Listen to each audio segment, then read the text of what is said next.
While he is clearly an asshole and is portrayed as such, you could look at some of the things Lieutenant Virgil says in the scene and not think them totally wrong.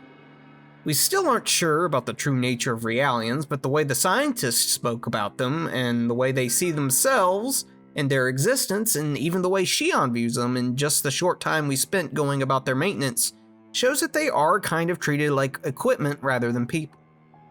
For all her offense at Virgil's accusations, if you remember, Shion treated the emotional problems the Realians were having as technical issues, bugs in a machine to understand and fix rather than the feelings of a living being. This also calls into question the Realian stating he finds pride in his work and such being the product of his own free will. Juxtaposed with Shion having a Realian tell her they basically have a crush on someone, and her conclusion being a problem with the Realian's operating system, one has to wonder about the whole free will thing. So while Virgil has obviously got some serious fucking issues and is a creepy fuck, Shion's insistence that the Realians aren't treated the way he presents seems kind of hollow.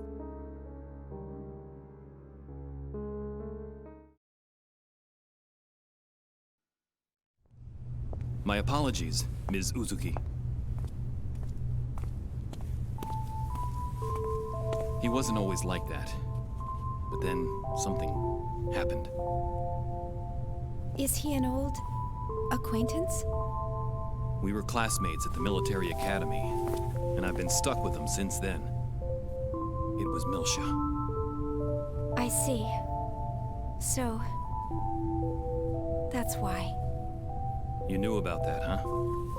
Then again, anyone planning to join the 3rd Division would know. Well, I'm from Milsha. Huh? Of course, no one's allowed to go there anymore.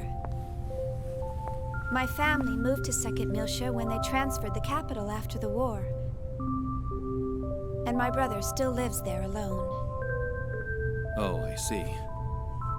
I'm sorry. I didn't mean to bring back painful memories. Oh, it's all right. After all, it's something we must never forget about. For our sake and theirs as well.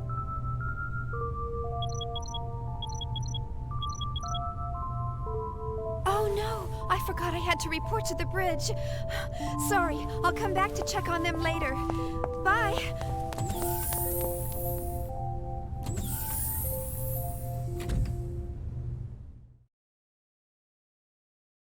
We continue our arduous journey to the bridge, and by the way, this is all I hear during these parts.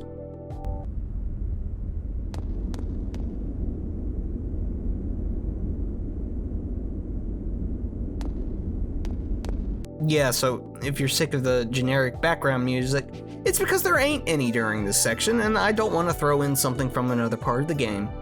On one hand, I kind of like the drone of the ship from an atmosphere standpoint, but on the other hand, we could use some more beeps and boops or something other than the damn air conditioner running in our ears the whole time.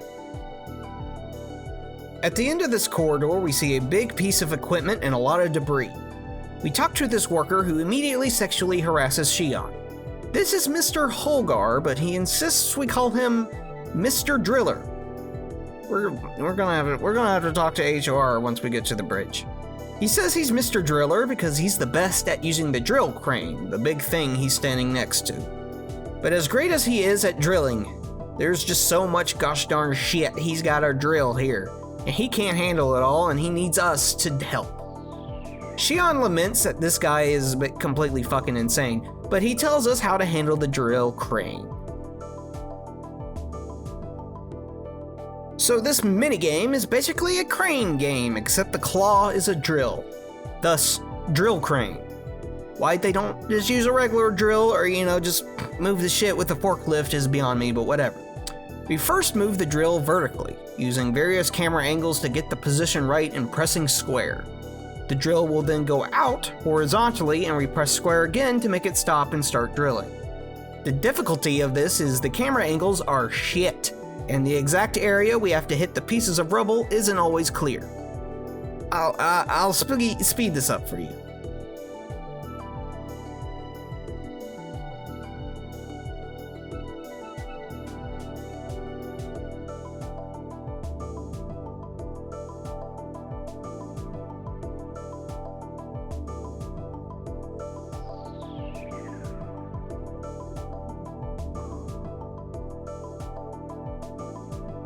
For our troubles, Mr. Driller gives us the Drill Passport, which you can probably guess lets us play this fantastic minigame again later.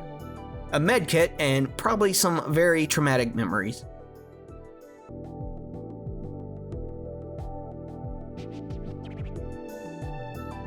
Done with that, we get an email. This one is from the Omega Byte store, letting us know that the database plugin has been installed on our connection gear. This plugin comes with 2 databases, one for keywords and one for Gnosis. We can access these databases from the connection gears menu. The keyword database is where all those fancy annotations I've been putting up during cutscenes are from. This fills up with keywords once we encounter them in the story, and you might be surprised about just what goes in here and how detailed they are. We get pretty much every named character where we can learn a bit more about them, like their age. Jesus, Shion's only 22 years old, chief engineer. I'm nearly goddamn 10 years older than that. Fuck. An interesting thing about this database is it actually breaks the fourth wall, often referencing the fact that you're playing a game. The Gnosis database is just where we go to look at the enemies we faced, bestiary basically. Right now it only has those weird drones we fought in the simulation. We pass the drill and head into a guard's room. He calls us trash in a dunghill because we're so beautiful. Bro, Shion, you gotta talk to the people you work with. This ain't right. Well, he's got a save point, so whatever. Outside, we come across this bitchin' lounge area and get an email. It's another one from Miyuki, who asks if we gotten a chance to use the MWS yet, which we haven't. She also has some information and a proposition for us. Apparently, some dude who works in Vector's 2nd Division almost got fired for doing tests on his own, but instead of learning a lesson, or whatever, he's decided he really wants to make a weapon for Cosmos behind the brass's backs. Miyuki has gotten in on his scheme and they're recruiting people to crunch numbers and provide resources to the project. She asks if we'd be interested and we can reply. Saying yes, we'd like to contribute means we eventually get a new weapon. Saying no means we do not. So obviously we say yes.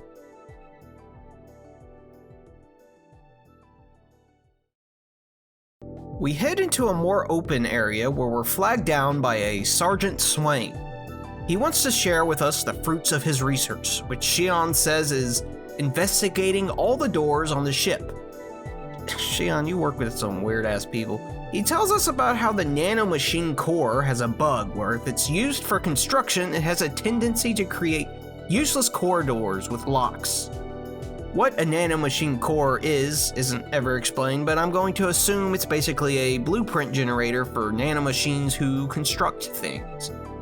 What he's talking about are those red doors we've been coming across, the segment addresses. He gives us the segment file, which will allow us to keep track of the segment addresses we come across and whether we have the keys to them or not. These are basically locked chests, with the keys often being well away from the doors they go to. We discover address 7 right next to them and continue on when we get another email. This one is an ad for a video game named Ninja Assault, published by Namco. This is an actual game, by the way, an arcade light gun game they ported to the PS2. This was the email that the shifty guy wanted to send to us. Neat, man. You're like 4,000 years late on this game though, bro. We come across the central elevator, which is where we need to go to get to the bridge, but as ever, we have some more exploring to do. This guy is staring at this button and desperately wants to push it. We ain't a pussy, so we press it for him. It closes the door and opens it. Cool, I guess. Anyway, we follow the corridor east where we come across another little lounge area where we find another switch. We press it and it makes this hologram of 2 girls go away. We always need more girls, so we put it back on. Talking to this guy tells us that these are the Seraphim Sisters, a pop idol group. You can even hear their bangin' tunes.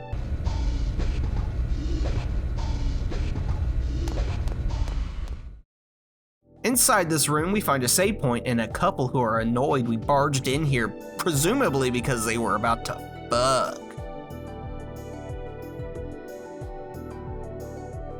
We leave them to it and talk to this guy who's upset with us for interrupting, as he wished to see the resulting fuck. By him, we find segment address 16.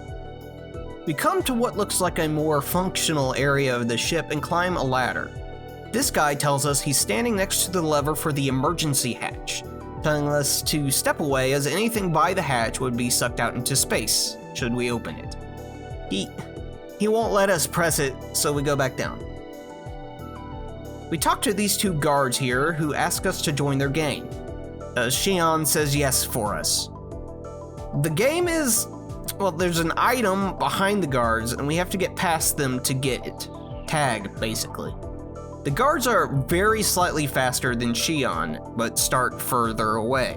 The trick is to run backwards and run around this big column, creating enough space between them and us to reach the item before they touch us.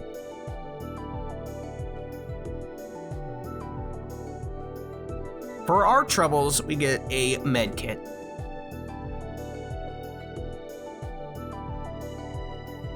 To the west, we find the eggs hangar. This dude explains that eggs capsules are basically Pokeballs that contain eggs using the same space compression technology as transportation. Transportation of what isn't clear, but this is basically the explanation of why we'll be able to pull an eggs out of our ass, but not see a giant robot falling around. To the right, we find this guy who will sell us items. We buy a couple of escape packs for reasons that will become pertinent later, and some healing items just cuz. Going inside the hangar itself, we can talk to this engineer to use the egg simulator. This gives us kind of a mock battle against an enemy eggs. We can fight it without our own eggs, but it's best to use the robot. This is an easy fight, and we do actually get experience and items from it, so if you really want to min-max, you can repeat this however many times you want. I don't, but if you wanted to have a super beefy Xion, it's there for you. Anyway, I think it's finally time to do our job.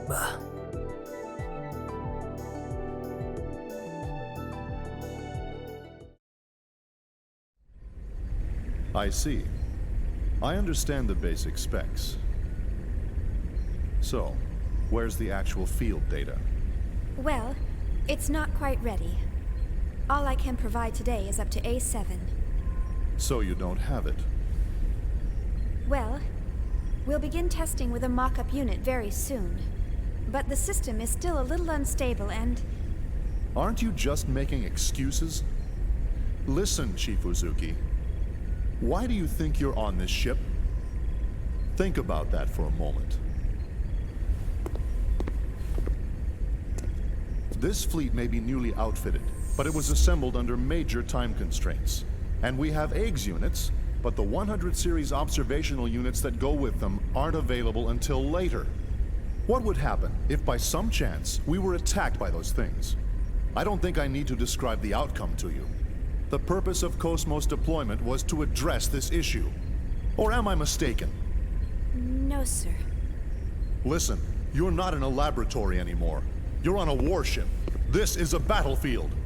Cosmos was supposed to be our frontline defense here, and now you're telling us it hasn't even woken up yet. There's no point in having a weapon that can't even get out of bed. That thing's only meaningful to us when it's fully operational. Why can't you— Let it go, Commander. These people are working under serious time constraints. Just like our own squadron.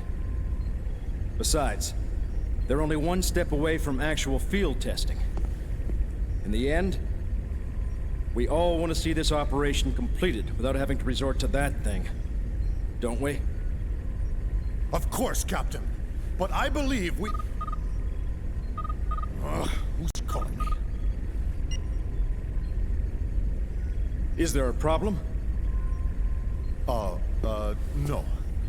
Something urgent's come up. If you'll excuse me. I wonder what's wrong. I don't know. Well, never mind. That's enough for today, Chief Uzuki. Let me know if any new developments arise. I'm sorry we failed to meet your expectations. Oh, there's no need to apologize. What's important to us is how reliable the system is once we start using it. Rushing the project won't get us anywhere. So just calm down and take as much time as you need. The government's funding it all anyway, right? You must be tired. Take the rest of the day off.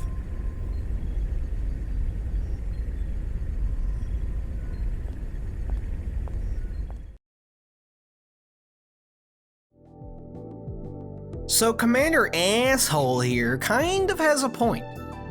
Whatever the Gnosis are, apparently the anti-Gnosis weapon system, that's what AIG stands for, aren't any good without a specific kind of reality in which they don't presently have, leaving Cosmos as their only true defense. And Xion has been kind of dragging her feet on actually activating Cosmos. Anyway, we get an email, again from Miyuki. She's giving us a file called Sprinkle, which is basically a Bitcoin miner for the weapon that we talked about earlier. It'll run in the background and upload calculations to the cloud, so we don't gotta fuck with it.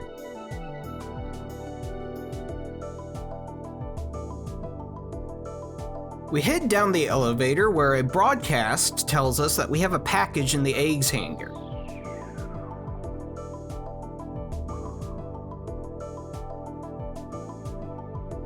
Before that though, we actually go the opposite way so we can get an email. You see, the trigger for emails are actually just map-based triggers, meaning we step on a certain part of the map and get the email. Turns out that the trigger for one particular email is here, but not here. So we have to run under this arch at this specific time to get this email. Weird, I know, but that's why I'm here, so you don't gotta do this shit. This one is from Sugiyama Securities.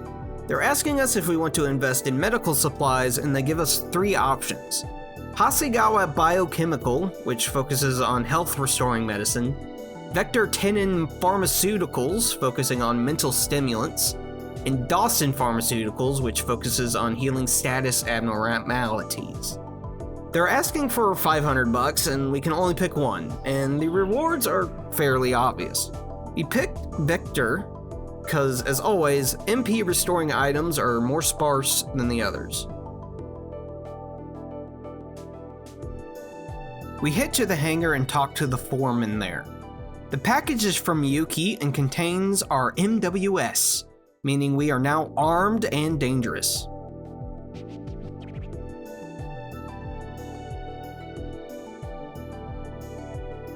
Leaving, Xion says she's tired and should take a rest in her quarters. Well, she's gonna be fucking tired once we're done because we gotta go all the way back to her lab to get another damn email. Along the way, we come across this lady who's having trouble, and a dude who's also having trouble. His trouble is with his colleague, who's kind of having a mental breakdown, and he wants us to talk to him. He's kind of freaked out, since they found a giant floating tombstone in the sky that zapped away one of the crew members, and now it's on the ship, and no one will tell anyone anything about it. Understandable. He thanks us for letting him vent and tells us we can have whatever's in these crates if we can open them. We can't at the moment, so we continue on our way. So we run all the way back to the lab where we started and get our email, which is another video game ad. This one's for a tennis game Namco published in like 2003. Yep. Let's go to fucking sleep.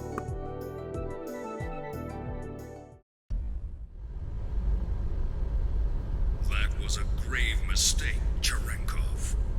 I believe I already warned you about the dangers of the Zohar. You should have been more careful while retrieving it. Yes, sir. I'm afraid there's no excuse for the fatalities that occurred during the recovery.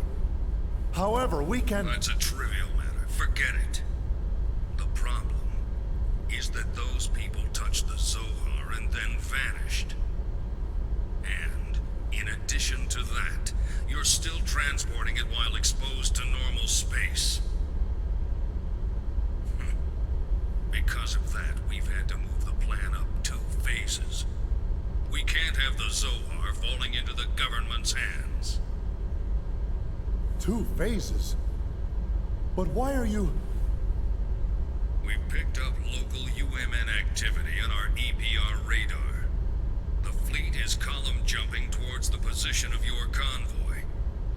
They'll cross your vector in 5 hours, 22 minutes. No, it can't be. Them? I told you, you've made a grave mistake. We dispatched reinforcements an hour ago. So keep it safe at all costs until they arrive. Will they make it in time? Just keep it safe until they arrive. I don't care if you have to send it into hyperspace by itself. Fortunately for you, your ship is carrying that weapon. I don't know what Vector's up to, but take advantage of the situation if you can. Excuse me, sir, but they haven't even started field testing it yet. It's too risky. You, of all people, should be cognizant of its power. I don't care if it's unstable. Make them hurry. But sir... That is all. Commander, wait! Commander Margulis!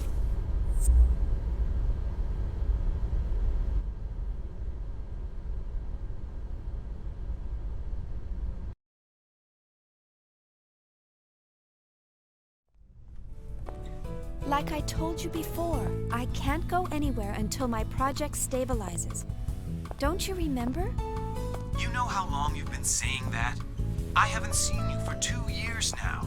You could at least come home for our parents' memorial. Where's your sense of filial duty? Memorial? Oh, come on. Why are you trying to resurrect obscure ancient rituals? Wait a minute. You've been reading those weird old books again, haven't you? I swear you're so obsessed with those precious books of yours. That is none of your business, thank you very much. How many times must I tell you not to quibble about my way of life? What do you mean, way of life? All that stuff's just a stupid old hobby for you. Just remember, don't expect me to take you in when you're old, senile, and all alone. That's terribly rude of you, Shion. Don't worry about me. Just promise me you'll come home this year, okay? If you don't... All right, when I get some time off. Look, gotta run. See ya. Hey, wait! I'm not going to let you dodge the question again. Hello? Hello? Honestly, I wish he'd consider my feelings for a change.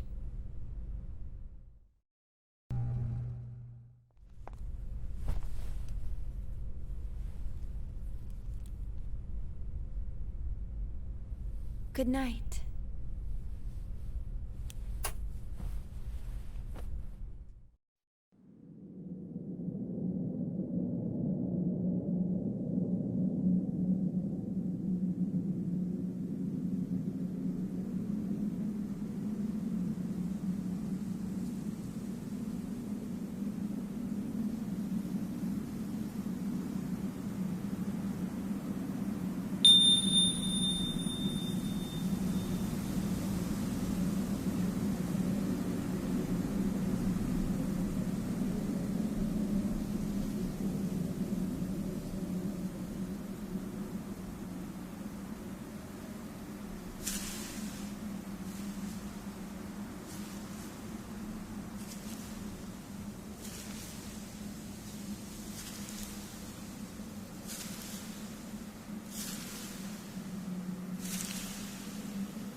What the? You're all still here? Hey, how's it going? We're trying to pinpoint today's problem, among other things. What about you? No, Commander Cherenkov gave me a piece of his mind earlier. Ouch. Glad to see you survived. That guy's relentless. You act like a bunch of college kids, and what, is Vector run by a Girl Scout? He just went on and on. Man, that's just not right. Seriously. But it isn't right to have the Chief taking all the heat.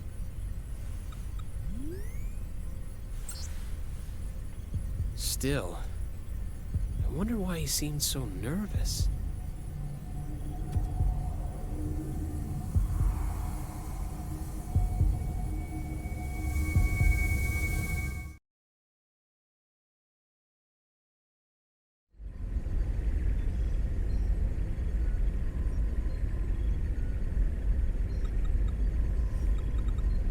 Now exiting the asteroid field.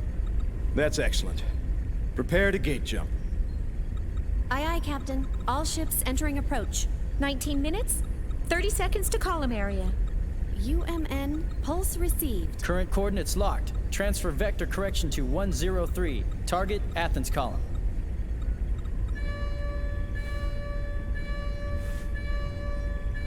Captain, a warning signal. It can't be. Is it them? No, sir. The detection system is silent. How's it look on your side? Nothing over here either. Are you sure it's not an error? No, it's not. What is this? What's going on? Sir, I don't think an external source is causing this warning signal. Then what's causing it? I'll run a search.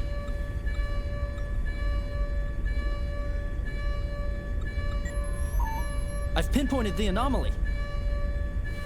It's inside the ship, Sector 3.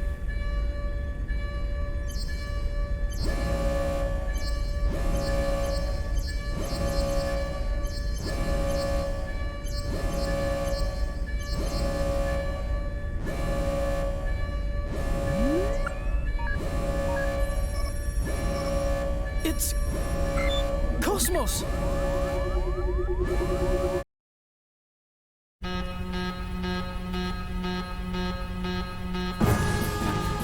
That's impossible! Hey! What the hell's going on? I don't know. It all happened so quickly. We're checking it out right now. Cosmos warning status, level 1. The blindings are off. Damn it! It's booting up on its own. The countdown has started as well. What the hell? Why all of a sudden?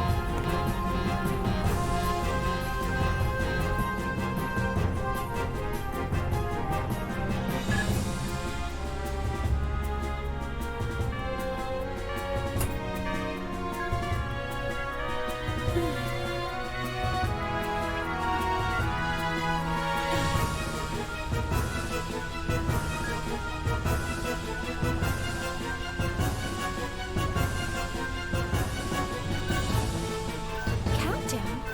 How can that be?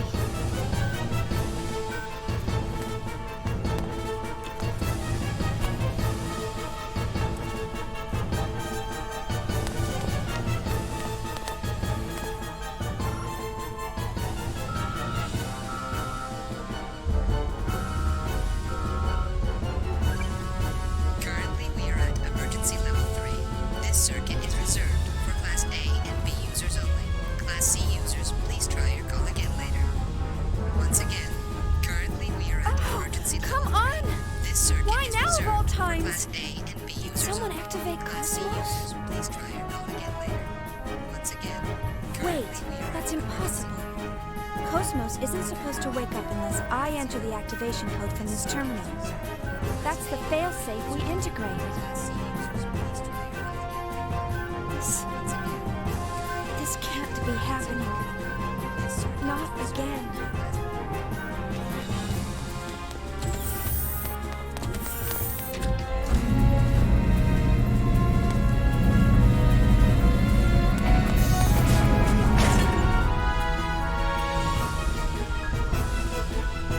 It's really happening. It's exactly the same as the last time.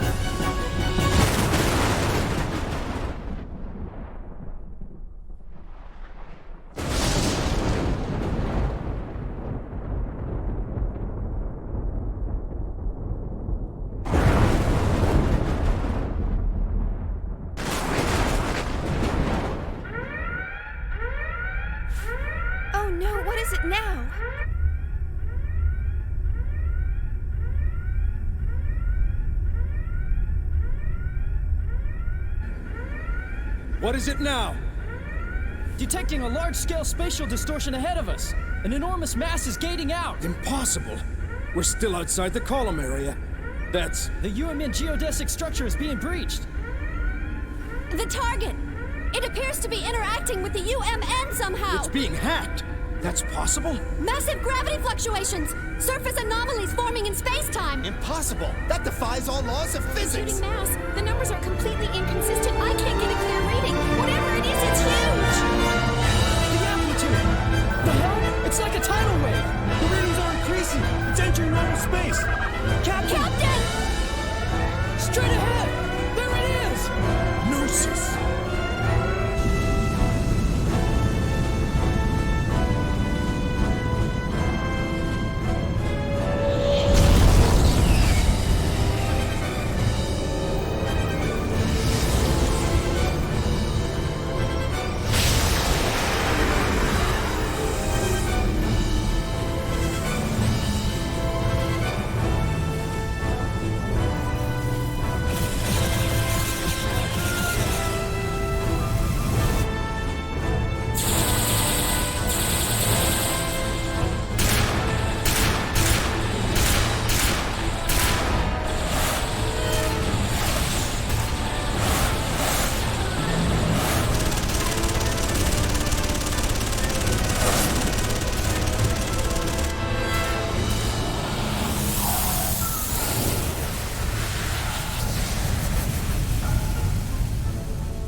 Going into battle without an eggs unit.